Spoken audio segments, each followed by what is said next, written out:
Imam yang ngarang hikam itu punya resep supaya kamu seneng terus. Liyakil lama tafrahu bihi, mesti yakil lama tahzanu bihi. Usahakan sedikit sekali apa yang bikin kamu seneng, maka akan sedikit sekali yang bikin kamu susah. Jadi misalnya kulo nih, jadi kiai misalnya cari wong, kulo kiai wong alim, jelas nak ngalimnya ngalim, nak kiai rapati ya, nak ngalimnya jelas. Tapi nak kiai rapati, nah kan kiai tapi orang ngalim. Nah kulo nak darah wong alim malah beliau jelas. Nak kiai rapati ya, kulo rapati nurut, tapi aturan masyarakat rapati nopo. Nah sampean kiai tapi orang nopo ngalim. Ya beda. Ndak, ini memang bedanya jauh. Ya mungkin lebih kiai sampean cara derdek-derdek dongo meyakinkan sampean. Tapi cara artine dongo piye paham kulo. Lha boten iki nyata, sampe rasa tersinggung. Napa barang-barang napa? Nyata. Nah, kalau sering ditakoki kiai-kiai masalah. Resepnya apa jenenge? Kok jenengan ra tau susah dal kita ra tau wiridan, ra tau mohi sisip. Resepnya ilmu itu gini kata hikam. Ulama yang kayak hikam tuh pernah ngarang kitab tuh saking syukurnya entah saking angkuhnya terserah ngomentari. Kamu harus yakin bahwa di sisa hidup Anda itu tidak akan maksiat lagi. Sehingga kalau kamu ditegur maksiat, anggap saja akhiru maksiatin kudirat alaika. Anggap itu yang terakhir. Siapa yang menganggap mohal bahwa dia tidak akan dosa sampai mati, berarti menganggap Tuhan itu lemah. Karena cara berpikir kita kan bayangkan hidup itu 40 tahun lagi. Misalnya saya sekarang umur 40, bayang urip kadang 4 tahun meneh. Sampean misalnya umur selawe, bayang selawe tahun meneh. Sehingga menganggap dalam durasi selawe tahun kok orang maksiat kan mohal. Apalagi sampai sudah tahu maksiat itu bakatem, paham? Ya maksiat ya kelas-kelasan, nak bikin pacaran. Nak wong iso omah yo nakal, nak sing setengah soleh ya berbau proposal ya sesuai kontaknya DWD. Itu kan urusan masing-masing. Ya itu kan urusan masing. Wae wakisabu ala wa, ngene ora ana sing roh wae wakisabu. Ala. Ngrobongan wali songo, mbok kangen wali songo, mbok golek selisih wawahu napa? Alam. Sing roh pangeran piyap. Mbok kangen wali, mbok golek selisih margin. Niku pokoke wawahu napa? Ya itu kan urusan jenengan mbek pangeran, mboten urusan kula. Tapi tetap saya sebagai ulama mengingatkan, niat itu ditoto. Begini, ulama dulu tuh ngitung hidup itu hanya 2 menit 2 detik. Sehingga dia ya gampang saja. Kayak Imam, kayak Kanjeng Nabi itu, ya Rasulullah kenapa tidak menyediakan makan untuk besok? Loh, saya itu tidak yakin kalau hidup saya sampai besok. Ya sudah begitu cara, ya sudah tenang saja. Kalau sampean kan bayangkan hidup 4 tahun lagi, 5 tahun lagi, sehingga arah mangan ya wedi tenan. Padahal bolak-balik zaman cilik arah mangan tetap ya wedi. Jadi cara berpikir Nabi itu begitu. Begitu juga cara pikir sahabat, cara pikir ulama-ulama yang waras itu begitu. Loh, saya itu pernah melarat di Jogja, zaman pertama merantau itu kalau nanti saya bilang, Gus kok tidak punya beras, tapi apa yakin nak sesuk urip paling. Kowe buta mangan sesuk, anak sesuk ijek napa? Cara berpikir ulama itu begitu. Sehingga melihat maksiat juga gitu. Alhamdulillah aku ijek urip 1 detik, 2 detik, 2 menit. Sehingga hidup. Dan itu sudah cukup untuk lafadzkan la ilaha illallah. Makanya kata yang ngarang hikam, betapa murahnya Allah. Surga itu hanya bisa dibeli dengan 2 menit. Karena surga itu senilai la ilaha illallah. Miftahul jannah la ilaha illallah. Itu cukup 1 menit. Berarti surga itu regane mau 1 menit. Dan karena dia nganggap hidup itu 1 menit ke depan, la ilaha illallah, ya sudah. Dia ngitungnya hidup itu per menit. Kalau sampean kan enggak, per 10 tahun, per 20 tahun. Sehingga kriminal betul, cara pandang sampean itu kriminal betul. Sehingga bayang kudu di duwe, kudu di bojo, nak kiai kudu di pengaruh. Lah kalau saya enggak. Saya meskipun enggak sehebat itu, tapi mewarisi keilmuan mereka. Jadi misalnya saya jadi ulama, itu bayang di santri mau sitok. Islam pokoknya ke Ahmadiyah ya gitu saja. Ya pokoknya ya sudah gitu. Orang bayang lo santri sing pampinan takwa khusyuk salam template demen gelo, demen apa? Lo tanyakan santri-santri saya itu mungkin belum pernah nyuruh istri saya bikin kopi. Bisa dihitung. Karena saya itu sederhana saja. Misalnya saya pergi dari Jogja ini yang nyata salam, bayang lo bojo gue semaca, gawe no kopi, buka no lawang malah kecewa. Seperti umumnya orang kan gitu. Semerantau ada bayang no bojo gue nyuambut, digawe no kopi, digodok no banyu hangat, teman, bareng teko bojone wangep kukur-kukur. Karena tarifnya dia ideal, maka mudah kecewa kalau itu tidak jadi. Nak kula mboten sembayang napa Yogya bojoku cek uta Islam. Nak salat 5 wulan ya sudah gitu. Pakai standar-standar yang minimalis. Saya dari rumah bangun sampai ngaji ya, pokoknya melek, ya sudah nak sholat dem-dem nopo, mulanya sudah gitu.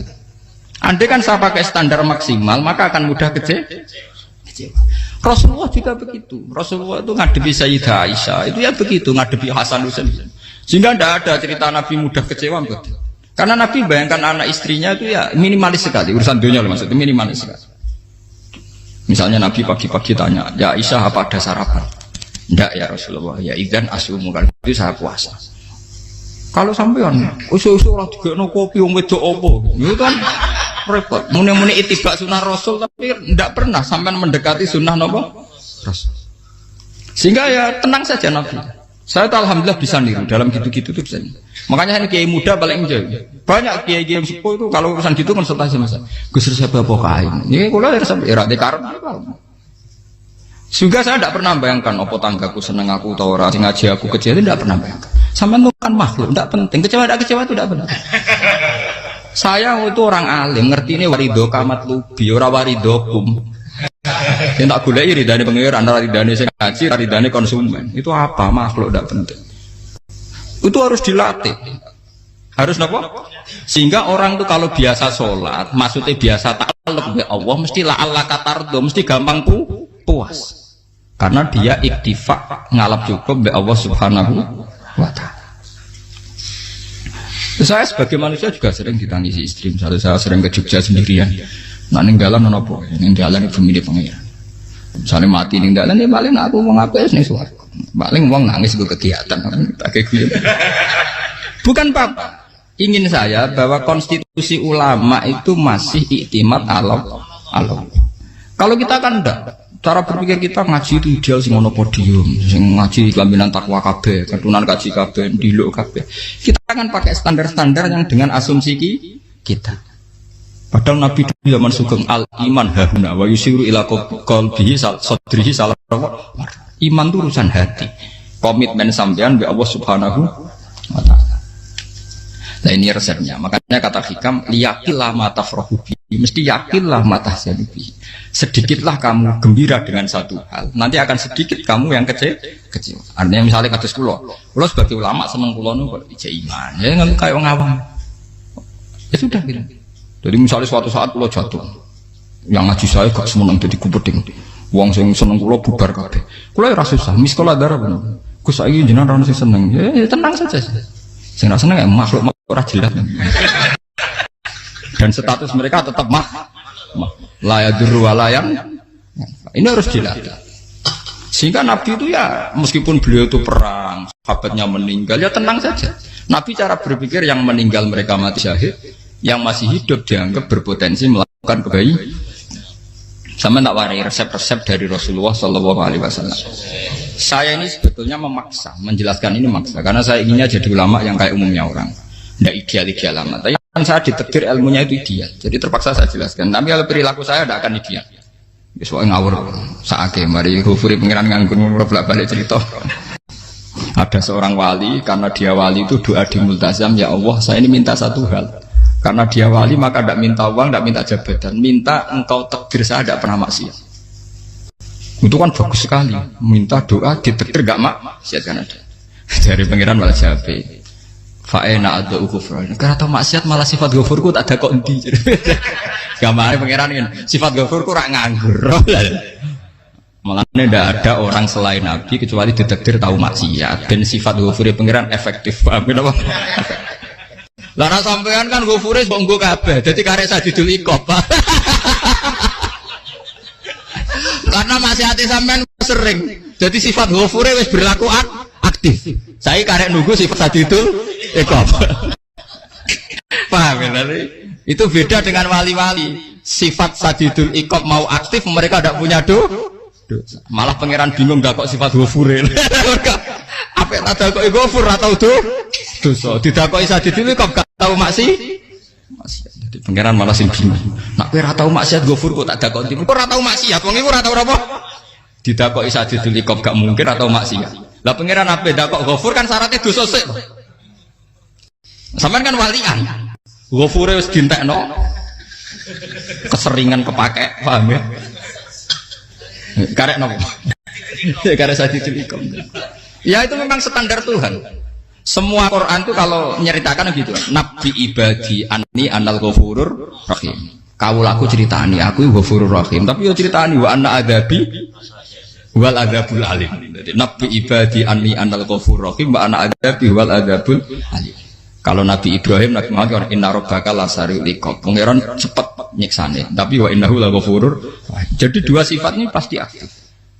Dan tentu ulama itu senang sifat ghafur itu ya meskipun aktif, tapi mereka tidak pernah ngambil fasilitas sifat nopo. Kalau baleni malih. Sehingga kayak Sayyidina Umar radhiyallahu anhu, ketika beliau pertama jadi khalifah, ini cerita di kitab Hayati Sahabat. Pertama dia jadi khalifah, orang mengira dia akan ngomong hal-hal yang besar, visi besar tentang negara, visi besar tentang izzatil Islam wal muslim. Tapi ketika Umar pertama pidato begini, ayuhal muslimun ayuhan nas, ana, dari kata Sayyidina Umar, ana hulamun min bani Mahsud, akulu min kholati, saya ini pemuda dari Bani Mahsud. Kecil saya bisa makan karena bulik-bulik saya punya kebun kurma yang kalau saya memanen diopahi beberapa biji, dan itu menjadi kuti wahayati, menjadi saya bisa hidup. Terus wassalamualaikum warahmatullahi wabarakatuh. Orang itu penasaran semua. Orang jadi khalifah pertama dibenem jadi Amirul Mukminin, pidatonya ngenang masa kecilnya ra kelar mangan, kelare mangan mergo buruh bulike, paham ya? Ngondoh kurma terus dikai tamarotin, beberapa kurma sing dadekno iso, dan itu saya pakai sampai ketemu Allah Subhanahu wa taala. Saya pakai misalnya sekarang saya mulya, misalnya kalau dibilang mulya ya ono sing nyucup, ono sing husnudzon, ono sing hormat, ya macam-macam sawangane. Itu bodoh sekali kalau saya menikmati itu, bodoh sekali. Paling banter nikmati dicucup, dihormati itu apa? Tapi kalau nikmatnya bisa makan saat itu tuh nyawa. SBY jadi presiden prestasi, Gus Dur jadi presiden prestasi, tapi umpama presiden tetap mangan. Prestasi tertinggi ada bisa makan selisat dirumki gojo-gonyo. Makanya Umar mengingatkan, sebetulnya nikmat tertinggi saya itu tidak saat saya jadi khalifah, saat itu kok aku iso mangan, cara gak aku mati. Paham ya? Jadi itu luar biasa. Kita ini kan menjadi angkuh karena ngitung nikmat itu yang besar-besar, punya prestasi, punya. Kalau saya enggak ngitung nikmat ya kelar mangan gak mati, kan gampang. Sehingga saya tidak mudah kecewa karena tarifnya minimalis, gak gampang apa? Jadi misalnya kalau kapan-kapan kok berhubung, Gus ini Tuhan rasanya jangan ngeten-ngeten. Oh makhluk itu ya gak apa-apa. Kalau di status kiai kan seakan-akan ngomongnya sakral, seakan-akan mandi. Tapi nak tak status, oh makhluk itu ngomong-ngomong ya sudah kan. Menjadi kan di statuskan sebagai apa? Makhluk. Tentu makhluk statusnya la yadurru wala yanfa. Di sini ini penting. Orang-orang ahli tauhid tentu tidak punya kesusahan. Innal ladzina qalu rabbuna wa tsummas taqamu. Itu mesti tidak ada kesusahan sama sekali. Misalnya ulama-ulama dulu mau mati, ya tenang saja. Mati kedua itu mati paling menantang ya, menyenangkan sekali. Karena mati yang seru itu mati zaman Al-Adam. Misalnya saya kelahiran tahun 70. Tahun 40-50 kan belum ada saya. Itu mati yang sejati karena Al-Adam. Kenapa? Al-Adam tidak ada.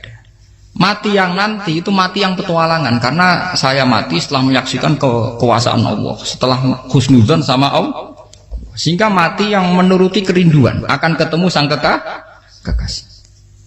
Makanya Jalaluddin Ar-Rumi ketika mau meninggal dan orang-orang muridnya nangis, dia marah-marah. Hei murid-muridku, betapa bodohnya engkau. Saat kayak ini yang saya tunggu, saya sudah menyesal berusaha sampai Allah dat tak senang. Aku kecewa waktu makhluk-makhluk koyo kowe. Saiki wis wayahe aku goleki kholik zat sing tak senengi malah mbok tangi. Cek bodhone kuwe, saat-saat sing tenteni malah mbok tantang. Betapa aku lamanya menunggu kematian ini. Mergo hidup itu keterpisahanku mbek Allah, kemen ketemu kuwe. Malane Jalaluddin Rumilah yang mengistilahkan mati itu malam pengantin. Makanya fal'an awanus sirok minkum wa awan wisol habibi. Ini saat yang indah karena ketemu dengan berpisah dari makhluk-makhluk yang tidak penting menuju sama Habibi kekasihku. Jadi dia misalkan mati itu malam pengantin. Semenjak istilah itu populer sehingga di Jawa ana ngipi dadi nganten takwilane mati. Itu filosofi sufi, ya filosofi apa? Lah niku tenan. Begitu juga sahabat-sahabat dulu. Bilal mau meninggal, anaknya udah nangis. Bilal lagu ya. Ditanya sama anaknya, kenapa anak-anak kamu nangis? Dan jenengan badhe kapundhut. Aku malah seneng nang mati. Hudan nalqal akhibah Muhammadan wa hisbah. Aku nak urip ketemune mbek kowe terus. Malah nak mati ketemu Nabi Muhammad. Hudan nalqal akhibah Muhammadan wa hisbah. Nah, dengan cara pandang begitu maka hidup itu enjoy saja. Ya saya sebenarnya keberatan pakai kelas ini, keberatan karena saya harus ngulang sampean-sampean. Ya makanya potensi kayak saya tentu mengurangi jadwal ketemu. Makanya saya mohon kalau tidak penting itu jangan sungkan. Anggap saja itu bagian dari hormat saya. Ya minimal sampai misalnya di dua saya ketahui gue jajan pentolan enam lah apa mau gue suwan bareng malah repot. Gue ganggu uang anak peleleran pak. Nah misalnya sampai kepentak kok hukum, uang nak pinter, hukumnya takokan ya ringan, takok kiai tanggam paling bisa. Karena pertanyaan yang ringan tentu ya ringan-ringan saja kan. Gak perlu kiai kali ber. Sampai rasa GR. Kalau pertanyaannya angel Gus gak ada sing iso jawab. Uang nak ralim tahke, ku pertanyaannya ya ora patimu tuh. Iku wis kangelan ngoten. Ini mboten ngenyek tapi padha enak. Bodoh apa? Makanya kalau latih. Jadi hikam sendiri itu ada manhaj, ada metode. Kalau orang supaya tardo, liyakillah ma tafrahubi, yakillah ma tahzanu. Anak saya itu kalau habis main pulang, itu saya senengnya pol. Istri saya pernah jangan. Gus, anak mulai senengnya dek biro-biro, anak anakku gemulai nih ngomah. Misalnya terus biasa. Saya terus anakku lo main mulai itu seneng. Biro-biro anakku mulai nih ngomah. Dipanggil anak saya bapak itu senangnya sak boleh. Biro-biro ada yang manggil bapak. Jadi saya pakai standar minimalis sekali. Saya tidak pernah pakai tarif. Dia anak yang ideal dihormati orang. Sebenarnya anakku sujud nih pangeran, ngerti pentingnya mau tasbih. Makanya anak saya tak namakan tasbihah semua. Itu ya sudah selesai. Saya tidak pernah bayangkan anak saya jadi kayak besar dihormati jemput. Mari gampang kecil. Ya, sekolah kan Sayyidina Umar. Saya pemuda dari Bani Mahzub. Yang kecilnya bisa makan karena buruh bulikku. Akal tuh tamarot itu. Wah itu saya baca tuh nangis betul. Betapa hebatnya Sayyidina Umar. Mengingatkan ulang bahwa nikmat tertinggi itu ya makan karena makan kaitannya nyawa. Orang jadi bupati enggak jadi bupati tetap makan. Jadi kalau ngatain saya tarifnya minimalis sekali. Nah, kalau orang sudah makan gitu lah Allah kata mudah sekali. Tapi kalau sampai tarifnya ideal harus dia mobil kudu sangune akeh. Mosok gue mobil gak sangu akeh. Barang gue sangu akeh kudu gue penderek. Mosok kere lunga juga kok tanpa penderek. Nang penderek maju. Mosok ora kena dikeloni jadi malah repot. Akhirnya gue wong ayu. Arep selingkuh dijari sing itu perkara meneh. Mau ruwet nuruti tahapan-tahapan duniawi makanya resep kalau ingin itu kon sholat, maksudnya sholat itu dihayati secara tauhid ya, dihayati secara tauhid. Misalnya inna sholati wa nusuki wa mahyaya wa mamati lillahi rabbil alamin. Itu akan pasti Allah kata pasti mudah melihat alam ini ridho. Ini satu sekelumit ya, di resep orang ulama yang saya meniru beberapa di kitab Hayati Sahabat, di kitab Hikam dan meniru terutama semuanya sanad dari Rasulullah Shallallahu Alaihi Wasallam. Makanya suatu saat Nabi itu kagum. Abdullah bin Mas'ud itu jalan dan dikawal oleh beberapa malaikat. Terus Nabi itu heran. Ya kenapa itu selalu mengawal kamu? Kata Abdullah bin Mas'ud, ya Rasulullah, inilah akhtu khutwatan illa wa azunnu alla akhtu wa ukhra. Wa ma aqaltu luqmatan illa wa azunnu alla alqamu ukhra. Saya itu tidak pernah melangkah kecuali saya tidak pernah yakin apa betul saya bisa melangkah lagi. Jadi perlangkahnya itu dia iktimat Allah. Dan saya tidak pernah mengunyah satu kunyahan kecuali saya tidak yakin apa betul saya bisa mengunyah lagi. Setiap kunyahnya tetap semuanya berada Bismillah. Semua itu atas nama pertolongan atas kata Rasulullah. Orang kakak andikan saya ada nabi terakhir itu jadi nabi. Jadi kemana? Makanya dulu nabi itu sering ngetikan. Andikan orang-orang kayak gitu itu ada nubuah. Tentu mereka punya derajat apa? Nubuah. Jadi tidak jadi nabi tapi punya derajat apa? Nubuah. Lah orang yang cara berpikir gitu tentu tidak khawatir apa yang hilang dari dirinya karena dia berkontrak dengan Tuhan hanya per menit per detik. kamu punya resep al mukmin yusiru sana Allah ayakuna li nafsi zakiron. Seorang mukmin yang sejati tentu kontaknya dengan Allah Subhanahu wa taala dan dia tidak pernah ingat dirinya sendiri. Kayak sampean pas umat tapiil, Allahu akbar, Allah maha besar, subhanak. Selalu ana wong ngrasani itu termasuk lali utange barang iku. Tapi yang jelas kan menjadi enjoy dengan dirinya sendiri. Paham ya? Menjadi enjoy dengan dirinya karena dia tidak sering punya kontrak dengan makhluk. Nah ini maksudnya Allah kau janganlah Allah kata kamu pandang apa nak sholat terus kabul kajah apa nak sholat terus untuk duit ya bar karena cara pikir iso aja nak duit ya. Dan ini resep ya, dan resep ini dari ulama-ulama yang istinad ila Rasulillah sallallahu alaihi wasallam. Karena kalau Nabi itu memang cara pandang. Aisyah itu pernah ditanya, ya Aisyah, saya ini ingin makan, apa daging yang dari sahabat ini masih? Wah ya Rasulullah sudah habis karena tak kasihkan tetangga. Itu Nabi tidak marah-marah, malah bilang, kamu benar Aisyah. Biru yang kamu kasihkan tuh yang masih. Karena daging dipangan dewe kadang nuruti nafsu. Nak dikekno wong sudah kau nuruti perintah pengen. Jadi kanjeng Nabi, beneran Aisyah. Dagingnya ijek. Mau kalau nanti yang malah ijek, sing bogo sudah kau malah sing ijek. Cara berpikir Nabi itu begitu. Tapi tahu-tahu disederhanakan sunnah Nabi serbanan. Lah itu kan, ya memang itu bagian dari sunnah Nabi, tapi sunnah seharga 10.000. Paham ya? Ya monggo mawon sampean sunnah Nabi serbanan gitu, tapi itu sunnah yang bisa dibeli dengan murah. Hakikatnya sunnah Nabi itu rata-rata bentuknya perilaku. Napa? Zaman delok dawuh Aisyah tengene tibak berjanji kana khuluquhul Qur'an wa shimatuhul ghufran yansahu lil insan wa yafsahu fil ihsan wa ya'fu 'anil dzambi idza kana fi haqqihi wa sababi. Kana khuluquhul Qur'an, nabi ku akhlak dasare wis kaya Quran plek. Urusane akhlak. Wa shimatuhul ghufran, ciri utama sifatnya nabi gampang nyepuro. Yansahu lil insan. Dan nabi punya niat baik pada seluruh manusia. Wa yafsahu fil ihsan, sering melakukan ihsan. Dan sunah Nabi ngoten kan luwih sering kula Quran ya wis hafal mulang. Wasimatu ghufran kula gampang nyebut sampean ngaji angop ora tau tamu. Yang sahulil insan kula bedina nate tiyang mulang. Wa yafsahu fil ihsan tak ge gampang. Kula mulang ora tau. Itu sakmene kudu podium kudu wong dilo ya ora. Pokoke akhir kiamat dia ya madhep ngulon ya sudah. Loh itu kan dawuh Aisyah ketika ditanya kaifa kana khuluqu Rasulillah. Dan itu semua dijawab oleh ahwal, oleh sebuah perilaku. Tidak ada Aisyah jawab nganggo atribut. Oh Nabi itu serbanan. Tidak ada itu. Memang itu sunnah ya, itu sunnah kan jangan salah paham ya.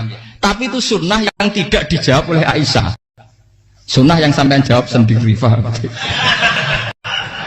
Aisyah yang istrinya Rasulullah ketika ditanya kaifa kana khuluqu Rasulillah, beliau jawab kana khuluquhul Qur'an wa simatuhul ghufran yansahu lil insan wa yafsahu fil ihsan.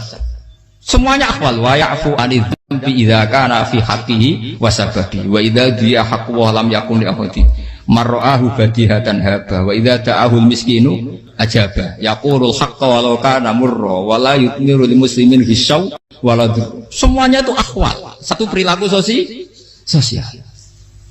Saya ngakui kalau serbanan sunat, ya saya ngakui. Tapi sunnah wis karena saya mewakili yang akhwal tadi yang apa? Lah mungkin untuk sampeyan, monggo kalau untuk ngisi sunnah. Tapi mbok ya adil itu. Ini bukan kritik mboten nggih. Yang meyakini serban sunat kan sudah banyak dan itu bagus.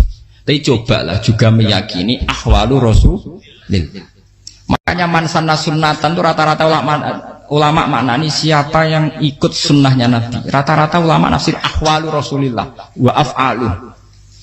Perilaku sosial Rasulullah. Makanya terusannya wa idza ja'ahul miskinu ajabah. Kalau dipanggil orang miskin ya datang. Ya maksudnya ada harus orang miskin manggil pas resepsi kawin boten. Misalnya ono wong melarat kuwi di sepeda motor, wong melarate yo ngeteroni puskesmas ya mbok terno. Wong melarat loro yo nukono misale apa minyak kayu putih mbok tekani. Ora kok ngerti-ngerti mbok ngurusan walimatul urus sing wajib piye. payah. Dolan padahal miskin aja pe ora ana hadise urusan walimatul Islam mboten. Kalau orang miskin manggil ya. Dalam riwayat hadis ya Nabi sering dipanggil orang miskin. Ya Rasulullah, mbok datang ke rumahku, ada apa? Terus ya Nabi, saya tuh ingin rumahku sing elek jenengan nate salat teng mriku. Ya Nabi datang ya salat saja ya ora ada jaman. Fi ayyi makanin aradta an usolliya fi. Kamu di tempat mana kamu seneng salat teng mriki ya Rasulullah. Ya Nabi salat. Sing ngundang ya waras pisan. Kenangan mek Nabi kok mae dienggo salat Nabi. Ampean tahu tanggung kiai kon salat. Kon promosekno anakmu iku paham. Nggih yai dongakno nggih kersane ketampi PNS. Padahal kiai ini dhewe anak era PNS. Kalau dulu kan sahabat ngundang Nabi itu ya gitu. Ya Rasulullah, saya itu ingin sekali engkau sholat di rumahku. Fa'attakhidahu musollan. Kemudian tempat yang pernah engkau sholati mau tak pakai musola pribadi. Makanya masjid kiblat itu rumahnya sahabat. Karena dulu Nabi pernah sholat di satu tempat. Adalah ono perintah takhlilul kiblat itu di rumahnya sahabat. Itu sahabat dulu itu kalau ngaturi Nabi itu kenanya ingin Nabi pernah sholat di situ. Nah, ilmu ngeten ini muntah. Ya untungnya nonton kulo, jadi ono sing eling-eling ya Bang. Mana teman kudu syukur ya, artinya syukur ya. Orang kayak saya itu tidak usah sampean dikte-dikte ngikuti hukum adat. Kalau ngoten sampean gelo mergo kula ora iso teko, kula ya gelo perkarane ulama kok mbok atur.